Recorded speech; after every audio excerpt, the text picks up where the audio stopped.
Mesdames et messieurs, après ce discours, je voudrais inciter sur un certain nombre de faits qui ne sont pas des faits écrits par des techniciens, bien sûr, mais l'actualité politique oblige.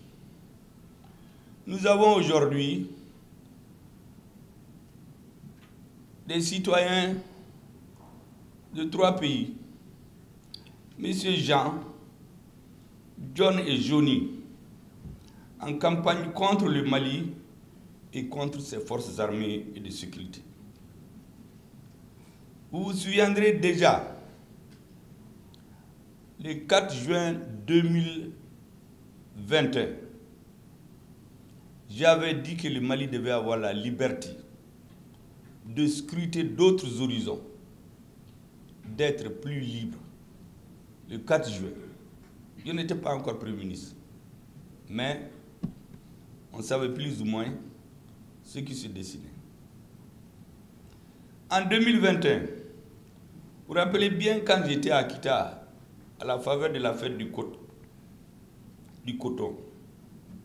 j'ai rappelé aux Maliens que chaque fois dans l'histoire qu'un Africain se tienne debout, les colonisateurs ont utilisé des Africains pour l'anéantir. Je peux citer à flot des exemples. Je vous en cite un que tout le monde connaît. En tout cas, si tout le monde ne connaît pas, ceux qui connaissent l'histoire, Firoun, tous les enfants en parlent. Firoun a été assassiné pour le compte des colonisateurs par des Africains. Donc, chaque fois, j'ai interpellé un ministre qui considérait que la mobilisation patriotique du 14 janvier 2022, par lequel les Maliens ont pris leur destin en main, il s'est permis d'aller à l'extérieur, se mettre à côté des ministres d'un pays non africain,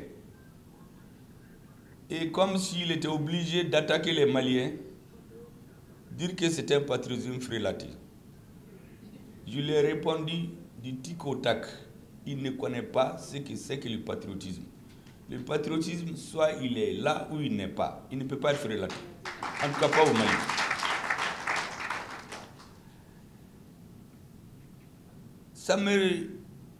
Récemment, quand j'ai vu une interview où j'ai entendu le président du même pays nous rappeler que nos forces armées de sécurité sont plus faibles que les terroristes. Que les terroristes sont plus forts, sont plus aguerris, sont plus forts que nos armées. Mais en période de guerre, ça c'est l'intoxication, c'est la guerre psychologique contre son armée. Dans des bataillons de guerre, c'est lui qui se met à faire une propagande pour démontrer que les soldats sont inférieurs. Il pactise avec l'ennemi, volontairement ou non. L'armée malienne, en tout cas en ce qui la concerne, même si on dit en Bambara que ce qui vous est destiné à vous le connaissez, même si on ne vous dit pas, nous savons à qui ces mots étaient adressés. Notre armée n'a rien à voir avec ces propos. Nous avons confiance totalement à notre armée et la preuve est faite que c'est aujourd'hui elle qui terrorise les terroristes, qui sont obligés aujourd'hui d'aller s'en prendre aux cibles molles. Donc, cette histoire des terroristes plus forts qu'une armée, je crois que c'est ailleurs. Ils le tiennent pour dire, ce n'est pas chez nous au Mali. Et ce n'est pas par hasard qu'on a envoyé un journaliste le faire. Nous savons ce qui se cache derrière ça. J'avais dit ici que quand on veut avoir un peuple, on lui fait perdre la confiance. Quand on perd la confiance en son armée, on perd la guerre. Quand on perd la guerre, on perd la confiance, c'est pour se soumettre aux autres. Nous ne sommes pas concernés. Nous avons confiance en notre armée. Et vous avez vu dans un journal, j'ai vu aujourd'hui, on l'a mis à la une cette interview, comme pour discréditer nos armées. Mais c'est ça l'objectif. Affaiblir les armées, les discréditer, et pour que le peuple aille se confier à d'autres. Je voudrais leur dire très clairement de garder leurs conseils pour eux-mêmes. Nous avons suffisamment d'hommes érudits ici et qui comprennent les problèmes pour résoudre nos problèmes. Nous ne nous mêlons pas des problèmes d'autrui, mais qu'on ne se mêle pas de nos problèmes. La deuxième chose, ici, le 22 mai, je vous ai expliqué qu'il y a une campagne qui est orchestrée à travers le fameux rapport dit de Moura, produit par un certain expert, que vous avez eu la dextérité de les conduire et les porter et lui montrer la porte de sortie du Mali. Il a été finalisé son rapport, je ne sais où. Allez le présenter dans une conférence ministérielle. Et je vous avais dit ici que notre ministre des Affaires étrangères, notre ministre de la Justice, ont porté l'estocade à ce rapport au point qu'il s'est retrouvé dans les tiroirs. Et ceux qui l'ont amené n'avaient pas pu continuer leur débat. Ce rapport a réapparu quelques jours après, où Jean, John et Johnny se sont organisés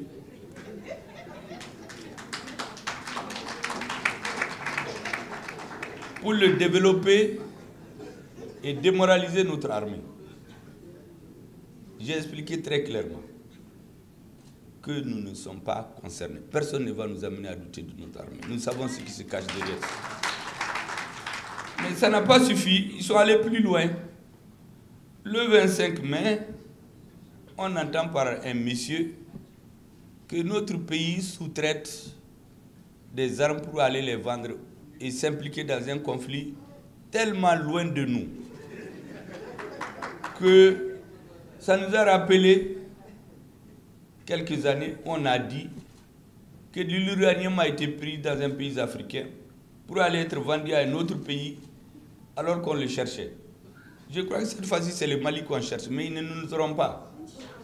Parce que nous savons ce que nous cherchons. Et nous savons ce que notre peuple veut. Notre peuple a choisi d'être libre, indépendant et souverain. C'est pour cela que quand le 27 mai, les mêmes sont ressortis, cette fois-ci pour jouer aux chasseurs de gibier. Vous savez, quand les gibiers chassent, quand ils sont 3, ou plus grands, dans le cas d'espèces, ils sont 3, ils isolent une proie ou 2, et le plus fort saute sur lui, il l'affaiblit, puis les autres viennent ensemble pour l'achever. Nous ne sommes pas naïfs. On vient pour isoler 2 officiers de notre armée, des autres militaires du peuple malien, pour inculquer quelque chose qu'ils ont fauté. Ces messieurs ne savent même pas comment fonctionne la chaîne de commandement du Mali. Ils ne savent même pas.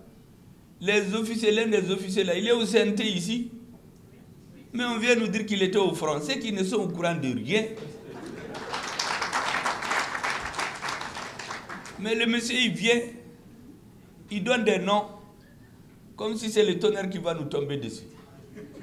Moi, j'ai dit l'autre jour, notre terre est assez solide et nous avons des paratonnerres. Aucun tonnerre ne va nous déstabiliser.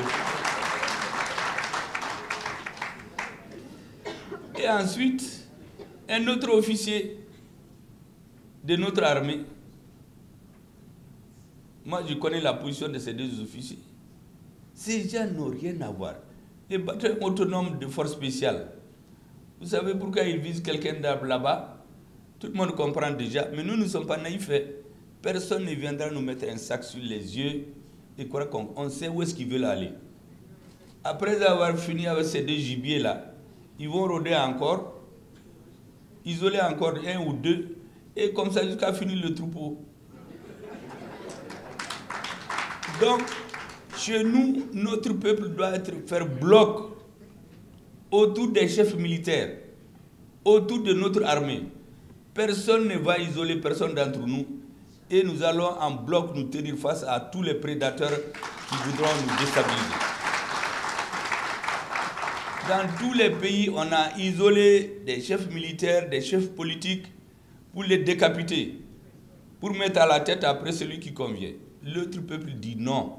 Notre peuple veut adopter sa constitution et choisir l'homme qu'il veut à la tête pour diriger ce pays. Dans la situation actuelle, il faut que les Maliens soient conscients d'une chose, même ceux qui ne s'occupent pas de politique. Parce que nous faisons la lecture politique de tout ce qui se fait, hein, et rien ne se fait au hasard. Tout ce que vous entendez, toutes les radios répéter en longueur de journée, ça vise un objectif. Et nous voyons déjà cet objectif. Je leur avais dit de considérer que les Maliens, en tout cas ce qui nous concerne au Mali, je ne sais pas d'autres pays où on dit que l'armée est faible.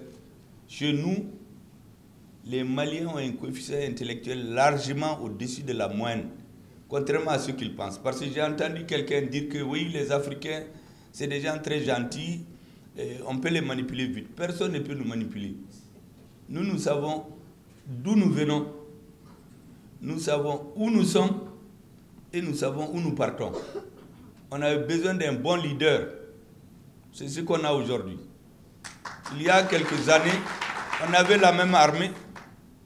Quel qualificatif on ne donnait pas? Il y a des hommes qui cherchent le pouvoir au Mali, qui sont allés jusqu'à dire que le Mali n'a pas d'armée, qu'ils sont bons pour les coups d'État et les défilés.